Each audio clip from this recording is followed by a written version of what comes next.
All right, let's jump right in. Today, we're talking about something that is going to define, well, pretty much everything about our careers for the next decade, artificial intelligence.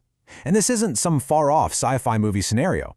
It's happening right now. How you react to it is going to determine whether your career takes off or it kind of becomes a museum piece. So let's figure out which side of that line you're on. This right here is probably the single most important thing to get in your head.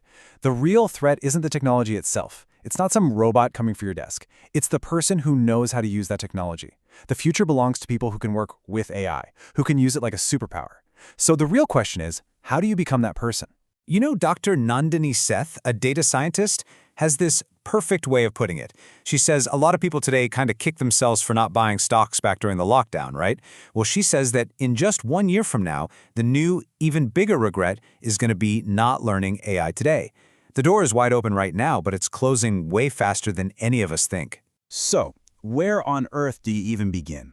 Well, it all starts with just figuring out where your job fits into this new world. And to do that, we're going to use a super simple but really powerful tool, the AI Career Matrix. Okay, so take a look at this. It maps out pretty much any job based on just two things: how repetitive is your work and how much specialized knowledge does it require. Find yourself on here. Are you in quadrant 1, doing highly repetitive stuff like in manufacturing where AI can just automate the whole process? Or maybe quadrant 2, like customer service, where AI takes all the easy questions and you handle the really tricky human problems. Maybe you're over in quadrant 3, a lawyer, a doctor, where AI becomes this incredible assistant, analyzing scans or drafting contracts in seconds. And then there's quadrant 4, the creative space, where AI is this wild new tool and a bit of a controversial collaborator. Go on, figure out where you land. So once you've found your spot on the map, you're probably thinking, okay, what's my specific game plan? But hold on. Before we get into all that, there is one single, universal, absolutely non-negotiable first step, and it applies to every single one of us, no matter what quadrant you're in. And that first step is simply this: AI literacy. This is the new baseline, folks. Just like nobody asks you if you know how to use the internet anymore, very soon everyone is just going to assume you have a basic handle on AI. And this isn't about becoming a coder or an engineer, it's just about becoming a confident user. And the best part? Getting AI literate doesn't mean you have to go read a bunch of boring textbooks.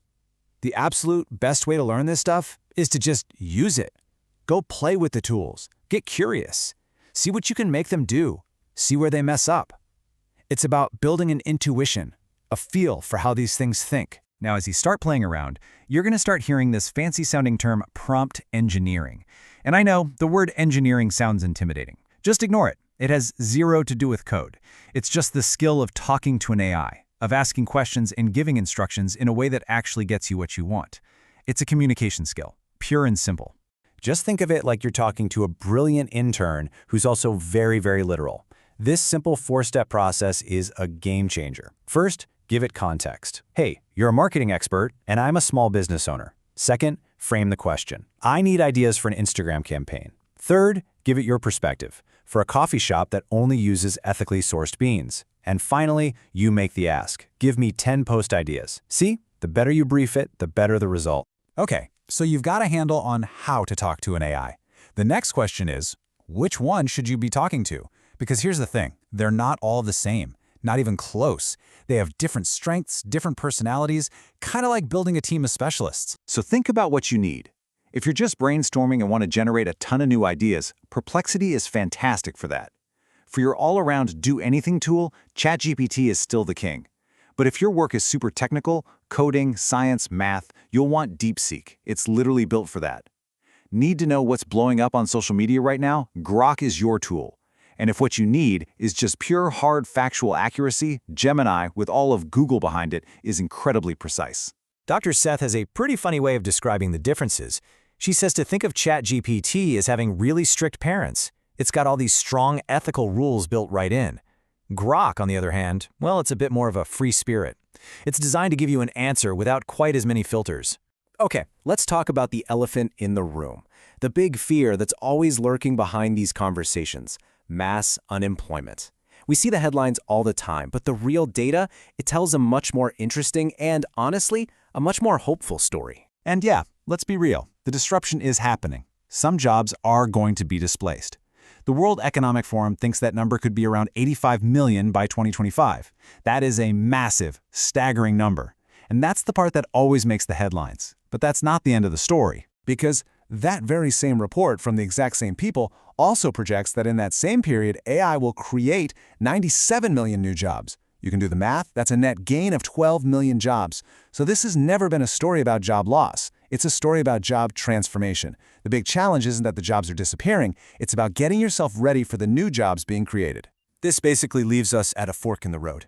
We can either go down this cyberpunk path, a future that's kind of dark, unequal, where technology only benefits a few people. Or we can aim for a solarpunk future, one where AI does all the boring, repetitive stuff, and it frees us up to be more creative, more human, and do more meaningful work. And here's the key. That choice isn't already made. We make it every time one of us decides to learn and adapt to this stuff. So how do you keep this journey going, like today? The absolute best way is to just keep playing. So here are a few really powerful tools that go beyond the basic chatbots that you can start messing around with right now. If you deal with a lot of reports or PDFs, you have to try Google's Notebook LM. You can just upload your own documents and then ask them questions. It's amazing. Need to create a presentation like yesterday? Tell Gamma AI what you want and it will build the entire slide deck for you. If you're a visual thinker, Napkin AI is a cool way to map out your ideas. And for anyone doing anything creative, tools like Midjourney can turn a single sentence into a work of art. So here's the bottom line. The AI revolution isn't coming, it's already here. And in any big revolution, you really only have three choices. You can lead, you can follow, or you can get out of the way. Which one are you going to be? The choice, right now, is yours.